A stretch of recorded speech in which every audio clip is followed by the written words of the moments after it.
যেখানে মানুষ এমপি মন্ত্রী হওয়ার পর তার মুখে আনন্দের ছাপ দেখা যায়, সে অনেক আনন্দিত হয়, খুশি হয়। কিন্তু ইসলামী আন্দোলন বাংলাদেশের মনোনীত একজন এমপি, তার মুখে কোনো আনন্দের ছাপ দেখা যাচ্ছে না। সে অনেক টেনশনে আছে। এমন এমন কিছু কথা বলেছে, যেই কথা শুনে অসংখ্য অগণিত মানুষের মনে সে জায়গা করে নিয়েছে। কি কথা সে বলেছিল, আসুন আগে ভিডিওটি দেখি, কথাগুলো শুনি কি বলেছিল, পরে আস্তে আস্তে কথা বলছি। অনুভূতিটা আসলে আমি এক কথায় জবাব দিয়েছি, আমি যে একেবারে অনেক আনন্দিত এমন না। আমার মুখের ভিতরে যে আমি হাসি দিয়েছি এটা না, আমি মনে করি এই বরগুনার 5,19,000 জনগণের জিম্মাদারি আমার মাথার ভিতরে আছে। সেক্ষেত্রে আমি আনন্দিত নই, আমি চিন্তিত। যেদের মনোবাসনা আমি কিভাবে পূরণ করব। যেহেতু আমাদের মোহতারাম নায়েবে আমির একটা কথা বলছিলেন, কেউ যদি ক্ষমতা চেয়ারে বসে সে দয়া একটা আগুনের চাদর গায়ে দিল। আমি আজকে মনে করি আগুনের চাদর গায়ে দিলাম, কারণ জনগণ যদি কষ্ট পায় আমি মনে করি সে কষ্টটা আমার এবং আল্লাহর কাছে জবাব দিতে আছে। একবার চিন্তা ভাবনা করে দেখুন, আলেমোলামা ক্ষমতায় যাওয়ার পরেও, এমপি হওয়ার পরেও কতটা টেনশনে আছে। আল্লাহর কাছে কৈফিয়ত দিতে হবে, কতটা টেনশন দেখা যাচ্ছে। মুফতি মাওলানা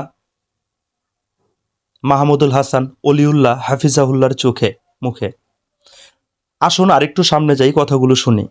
ওমর রাদিয়াল্লাহু তাআলা আনহুর যে আদর্শ, আমি সেই আদর্শই বাস্তবায়ন করতে চাই। আমি অনেক কিছু ভালো চললাম, অনেক কিছু ভালো খেলাম, আমার বরুণা আমতলী তালতলী জনগণ তারা না খেয়ে থাকবে, এটা আমি কোনোদিন সহ্য করবো না। আগে ভালোই ছিলাম, এখন ভালো থাকবে, জনগণ ভালো থাকলে আমি ভালো। জনগণ যদি খারাপ থাকে, একবার চিন্তা ভাবনা করে দেখুন, আলেমোলামাদের মনে কার শাসন, কাকে অনুসরণ করছে? হজরতে উমর রাদিয়াল্লাহু তাআলা আনহুকে অনুসরণ করছে। আমরা যারা মুসলমান, যারা আমরা ইতিহাস সম্পর্কে শুনেছি, জেনেছি, পড়েছি, তারা জানি হজরতে উমর রাদিয়াল্লাহু তাআলা আনহুর সময়ে শাসন ব্যবস্থা কতটা কঠোর ছিল, কত মজবুত ছিল, কত ভালো ছিল, কতটা ভালো ছিল। সেই উমর রাদিয়াল্লাহু তাআলা আনহুকে এই আলেমোলামারা অনুসরণ করছে, অনুসরণ করতে চাচ্ছে। দেখা যাক ভবিষ্যতে কি হয়। আপাতত তো অনেক ভালো দেখা যাচ্ছে, কারণ মাত্র শুরু হলো। আসুন আরেকটু সামনে যাই, আরেকটু কথাগুলো শুনি। এ ব্যাপারে আমি একাধিকবার বলেছি। আসলে আমি নির্বাচিত হওয়ার ব্যাপারে এটা অন্য আরেকটা ভিডিও ক্লিপ, কথাটা একটু ক্লিয়ার করে নিচ্ছি। আল্লাহ পাকের খাস রহমত, আর বরগুনা আমতলী এবং তালতলী জনগণ আমি মনে করি তার হৃদয়ের মণিকোঠে আমাকে জায়গা দিয়েছেন, বুঝে আমাকে সমর্থন দিয়েছেন।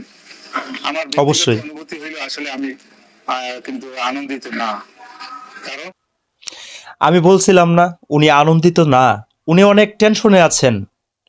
উনার কাঁধে অনেক দায়িত্ব চলে এসেছে, মানুষের হক বুঝিয়ে দেওয়ার সেই দায়িত্ব চলে এসেছে। এক্সট্রা একটা দায়িত্ব উনার কাঁধে পড়েছে, তিনি অনেক টেনশনে আছে। এই হলো আলেমুলামা, ইসলামী আন্দোলন বাংলাদেশের একজন দায়িত্বশীল মানুষ। আসুন আরেকটু সামনে যাই, আরেকটু কথা শুনি। এটা একটা মহা দায়িত্ব।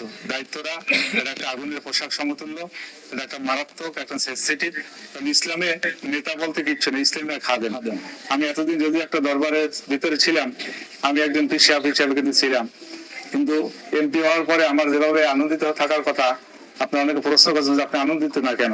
কারণ একটা আমি মনে করি 5,19,000 আপ যে ভোটার, এই জনগণ ধর্ম বর্ণ নির্বিশেষে, আমি বিএনপিও আমি বুঝি না, অন্যান্য কোনো দল বুঝি না, বিএনপি যারা ভোট দেয় না, আমি তাকেও মনে করি আমার এই অঞ্চলের তারা নাগরিক, তারা আমার কাছ থেকে সমান সুযোগ পাবে। ইসলামী আন্দোলন নেতা কর্মীরা যেভাবে পাবে, এটাই তো ইসলামের সৌন্দর্য। উনাকে কে ভোট দিয়েছে, কে দেয়নি, সেটা পরের বিষয়। উনি ক্ষমতায় এসেছে, উনি দায়িত্ব পেয়েছেন, দায়িত্ব অনুযায়ী সবার দায়িত্বই তিনি পালন করবেন সমানভাবে। এটাই তো কথা, এটাই কিন্তু সৌন্দর্য। আসুন আরেকটু সামনে যাই, কথাগুলো শুনি। তারাও সেভাবে পাবে। এটা একটা মহা দায়িত্ব। আর আমি আসলে নেতা না, আমি হলাম একজন জনগণের খাদেম। খাদেম হিসাবে আমি থাকতে খাদেম। চাই, খাদেম হিসাবে জনগণের খেদমত করতে চাই। উন্নয়ন হিসেবে আপনি কি কাজ করতে চান? আমি কমিটমেন্ট আগে দিয়েছি, যেগুলো দিয়েছি তার ভিতরে অন্যতম ছিল আমাদের এই চিকিৎসা খাত। আমি কিন্তু চিকিৎসা খাতের জায়গায় আমি সর্বপ্রথম হ্যাঁ, চিকিৎসা নিয়ে কথা বলার প্রয়োজন। বর্তমান চিকিৎসার অবস্থা এত নাজেহাল, যা বলার বাইরে। আসুন শুনি চিকিৎসা সম্পর্কে হজরত কি বলে। আমি কিন্তু সর্বপ্রথম বলছিলাম মানুষ জীবিত থাকতে হলে সর্বপ্রথম সুস্থ থাকতে হয়, সুস্থ থাকার জন্য একটা সুচিকিৎসার দরকার।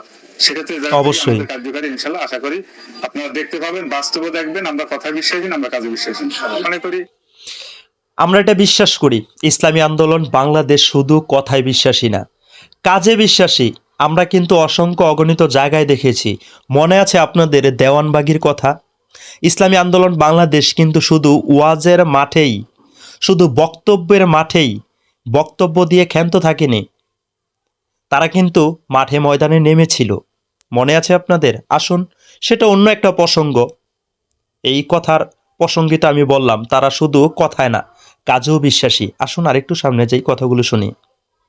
যারা দালাল কিভাবে জায়গায় দালালি করে অত কিছু আমি বুঝলেও না বোঝার ব্যাপারটা আমি সিরিয়াসলি নিচ্ছি।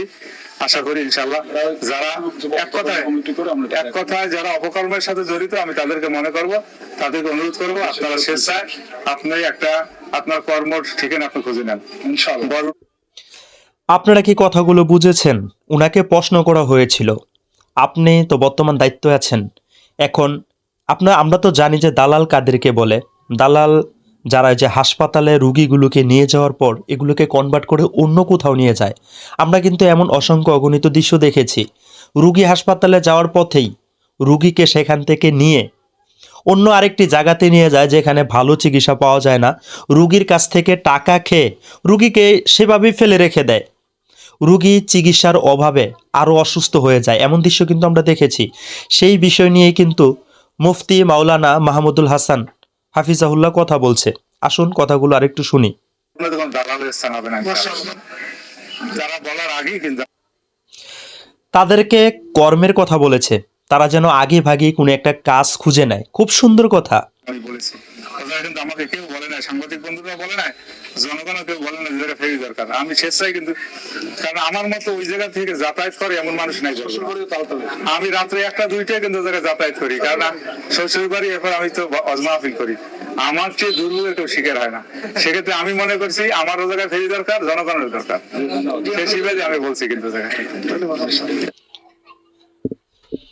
আপনারা কথাগুলো শুনেছেন, আমাদের হজরত কি বললেন, মুফতি মাহমুদুল হাসান অলিউল্লাহ হাফিজাহুল্লাহ কি বললেন আপনারা শুনেছেন। ফেরির কথা লাস্টে বলেছে যে ফেরি একটা আসলে ওখানে খুব বেশি প্রয়োজন, কারণ উনি নিজেই যাতায়াত করেন, চলাফেরা করেন, উনি এই সমস্যাটা নিজেই ফেস করছেন। তো আমরা সর্বোপরি একটা কথাই বলবো, ইসলামী আন্দোলন বাংলাদেশের পক্ষ থেকে সর্বপ্রথম যেই এমপি হয়েছেন, আমরা সবাই ওনার জন্য দোয়া করব।